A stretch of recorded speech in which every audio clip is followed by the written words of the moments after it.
After I made another kid at the group home cry, the director sighed and led me to a young couple. If you're looking for a companion for your nonverbal son, she said, her voice heavy with exhaustion, this one's your best bet. She's the most spirited child in the entire facility. She leaned in and whispered, my only request is that once you take her, don't bring her back, please. The young couple didn't seem to hear that last part. Their eyes lit up. She's exactly what we're looking for. I didn't know what nonverbal meant, but my new mom explained it to me on the car ride home. It just means you can talk to him as much as you want, she said with a warm smile. And he'll never, ever tell you to be quiet. You sounded like the perfect friend for me. My new parents, Mr. and Mrs. Blackwood, led me to a closed bedroom door, their faces filled with nervous hope. Go on in, sweetheart, my new mom said softly. Your new brother Leo just doesn't like to talk. He's very sweet once you get to know him. If you can get him to say even one word to you, my new dad added, we will give you anything you want. My eyes widened. I pushed the door open. Hey Lee, slam. I stared at the closed door completely baffled. My parents sighed from behind me. It's okay, Luna, my mom said, her voice laced with a familiar disappointment I'd heard a million times. He's just like this. Why don't you try again tomorrow? Your room is just down the hall. They walked away, their shoulders slumped. I had to fit and it was obviously just a matter of finding the right approach. I tried again. Leo, slam. Okay, a different tactic. My dearest brother, slam. Forget it. That door was welded shut for the day. The next morning, I came downstairs with a screwdriver. My parents, standing at the top of the stairs, just gave me a subtle, encouraging nod. I wedged the screwdriver and gave it a twist, and the door knob came off. I braced myself, gave a mighty heave, and the entire door popped off its hinges. He was just sitting there on the bed, staring blankly into the void. Hi Leo, I'm Luna, your new sister. Crash. He threw the book he was holding against a bookshelf as only sign of protest against my invasion. I just grinned at him, then straight into his bed, burrowing under the covers. My parents exchanged a look and quietly slipped away. I reached for his hand. He pulled it back. I reached again, he dodged. We played this game for a solid 5 minutes. Finally, I gave up on physical contact and went back to what I do best. I snatched the stuffed alligator he was clutching and hugged it to my chest. Okay Leo, listen up.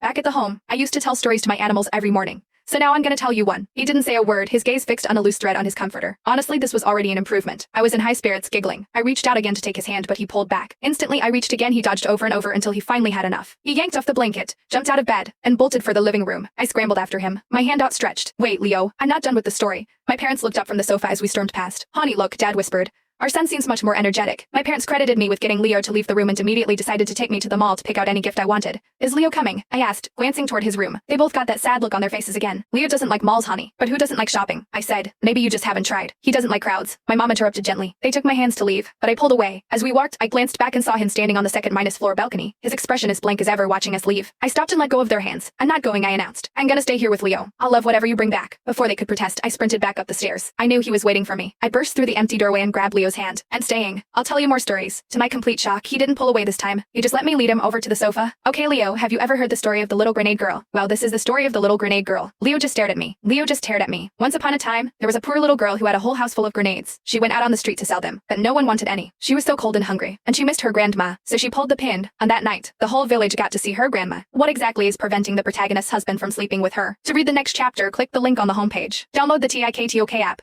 and search for BW 223,366.